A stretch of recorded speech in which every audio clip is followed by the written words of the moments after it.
capsule pretends to be one. 6 na po na.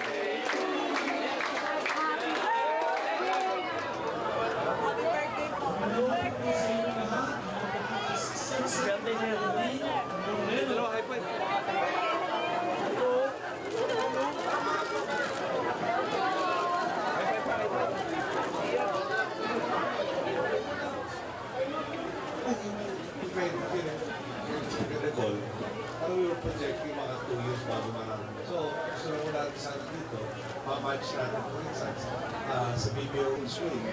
And I guess our rightful place to be number 1 as far as the whistleblowers bill is somehow adversely affected by the administration na ito, because inaalok pa namin na maging katwag at katulong din sa pagsasali sa bansa. Good for political parties well. Kaya naman, nakakatulong pa tayo sa pagpapagasa ng operation ng product. Lampas ko sa talagang kailangan natin the more fair. And last week, for instance, both of the, at least all of them. Thank you. Thank you, Mr. President. Thank you, FPC.